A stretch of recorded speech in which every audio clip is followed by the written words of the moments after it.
અને આ રખિયાલ સરસ્વતીની આ ભૂમિ પરથી જે રીતે મંચ પરથી વાત થઈ છે, જે રીતે સામે લોકોએ એમાં સથવારો પૂર્યો છે, એનાથી આ સરકારને કહેવા માંગીએ છીએ કે હવે ઉલટી ગિનતી શરૂ થઈ ચૂકી છે।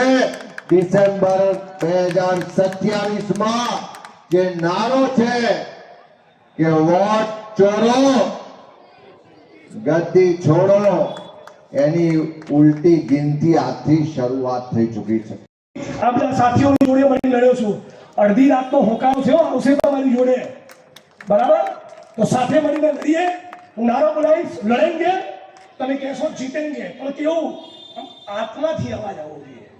લડેંગે, લડેંગે, લડેંગે। જય ભીમ, જય ભારત, જય कांग्रेस, जय संविधान। ये धरती अपने प्रदेशना अध्यक्ष भाई हितेन्द्र, मंच पर सौ उपस्थित આગેવાનો અને આજના કાર્યક્રમના આયોજન હોય ત્યારે એક અલગ અવાજ લોકોનો प्रकाश भाई करेंगे। हितेंद्र भाई का इस्तेमाल प्रकाश भाई करेंगे।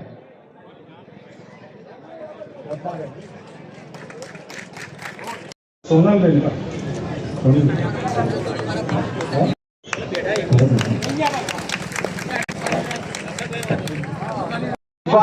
जुल्फी खान, तस्लीम बाबा, बहुत सारे साथी जिन्हें आप बड़ी बेताबी से आप सुनना चाहते हो, आपके बीच में आ चुके हैं।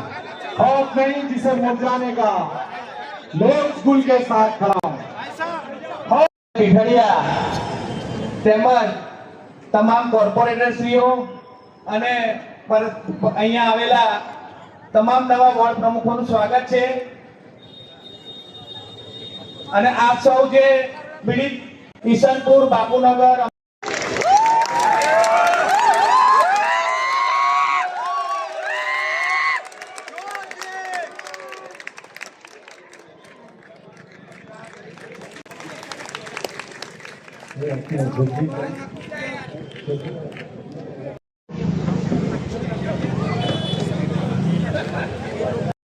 हम हमारे पक्ष की जानिब से आपका खैर मकदम करते हैं।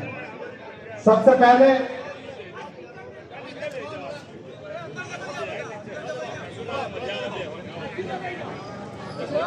हिंदुस्तान की तवारीख अगर किसी शख्स के सीने में दर्द है, वो शख्सियत हमारे बीच में, वो राम पुनिया जी हमारे बीच में आए। जोरदार तालियों से આખા ગુજરાતમાં જે રીતે ભાજપની સરકાર દ્વારા ગરીબોના ઘર પર બુલડોઝર ચલાવવામાં આવે છે, વરસતા વરસાદમાં, કડકડતી ઠંડીમાં, ધૂમ ધકતા તાપમાં લોકોના ઘરો પર બુલડોઝર ચાલે, નાના નાના બાળકોથી લઈને અબાલ વૃદ્ધો સુધી બધા જ લોકોએ ઘરબાર તૂટી જાય ને રસ્તા પર રહેવા માટે મજબૂર થવું પડે, એવી આ સંવેદનહીન સરકાર સામે હવે લોકોમાં ખૂબ આક્રોશ છે।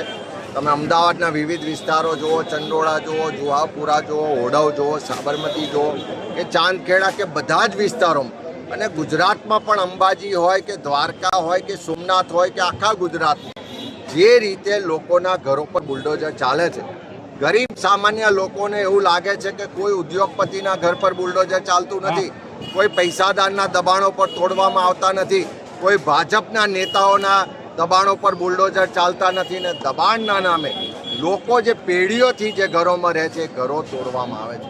ત્યારે આ જન આક્રોશ ધીમે ધીમે રસ્તા પર ઉતરી રહ્યો છે। આજે તમે જુઓ કે હજારોની સંખ્યામાં લોકો રસ્તા પર આવ્યા છે। આજે જાહેર સભામાં એક સંકલ્પ કર્યો છે કે આજ પછી જ્યાં પણ બુલડોઝર આવશે તો એની સામે આખા અમદાવાદ ને ગુજરાતની જનતા એક મળીને લડત લડશે। આવનારા દિવસોમાં આ બુલડોઝર રાજને ખતમ કરવા માટે, ગરીબોનું જે ઘરનો સ્વપ્ન છે એને પૂરું કરવા માટે ગાંધીનગર કૂચ પણ કરવામાં આવશે, અને સરકાર જ્યાં પણ બુલડોઝર ચલાવે છે એને રોકવા માટે તમામ કાયદાકીયથી લઈ અને જમીનની લડાઈ લડાશે, વિધાનસભામાં લડાશે, સડકથી લઈને સંસદ સુધી આ ગરીબોનો બુલડોઝર રાજનો જે અત્યાચાર છે એની સામે લડત લડશે ને કોંગ્રેસ આ લડતને સંપૂર્ણ રીતે સમર્થન કરશે। પ્રકારની લોકોની જોડે વાત જાગૃતિ અને એની સાથે આખા અમદાવાદમાં જે ડિમોલ્યુશન ડ્રાઈવ થયો છે તેમાં જ્યાં જ્યાં થાય છે ત્યાં આગળ લોકોની સાથે રહેવાનું અને લોકોને ન્યાય અપાવવાનો, આ બે વાતની સાથે આ સભા કરવાનું. અમારે આ રીતે એક પ્રકારે ચૂંટણીની શરૂઆત થઈ ગઈ છે, એક પ્રકારે ઝુંબેશ શરૂ થઈ ગઈ છે એવું કહી શકાય.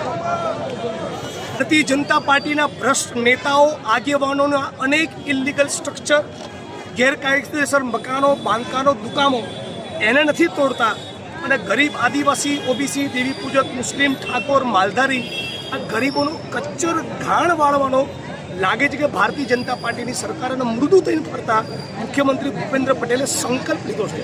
તો અમે પણ સંકલ્પ લીધો છે કે લડી લઈશું.